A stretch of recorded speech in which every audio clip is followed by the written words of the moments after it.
আসসালামু আলাইকুম। আজকে আমরা দশমিকের ভাগ শিখব। দশমিকের ভাগ এটা হচ্ছে ভাজক, ভাজ্য।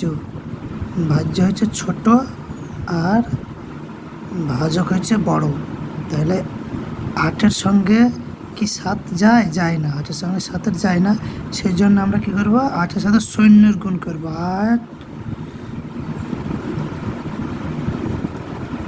8 শূন্য শূন্য এবং এবার এই শূন্যের সাথে 7-এর বিয়োগ করবো। শূন্যের সাথে 7-এর বিয়োগ করলে 7 শূন্য শূন্য, 7 শূন্য 7, 7-এর বিয়োগ করলে 7ই নামবে। তাহলে এবারে 8-কে 7 দিয়ে যায় না। এটা হচ্ছে দশমিকের নিয়ম। আমরা এখানে কি করবো? এখানে একটা দশমিক দেবো। দশমিকের ধরুন এখানে একটা শূন্য নেব। শূন্য দশমিকের ধরুন শূন্য নেব। তারপর এবং সত্যকে এবং 8 দিয়ে ভাগ করব।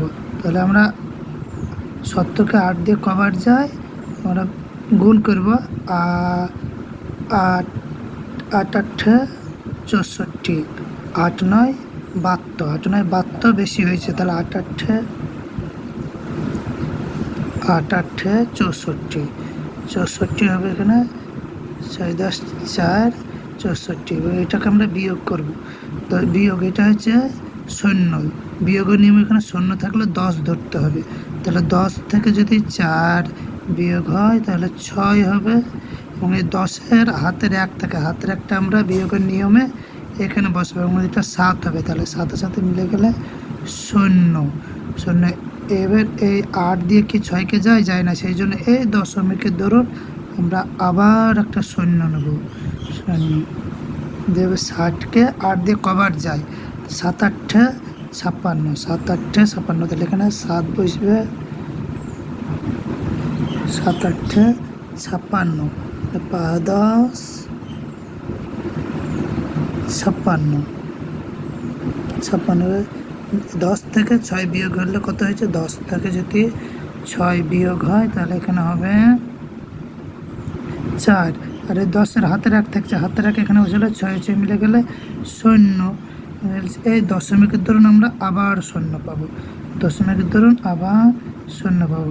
40-কে 8 দিয়ে কবার যায়? 40-কে 8 দিয়ে কবার যায় দেখতে পাবো। তাহলে 5 8 5 8 40, 5 8 40। এই ভাগটা সমাধান হয়ে গেল। তাহলে এটা এই ভাগফলের উত্তরটা হচ্ছে 0.875।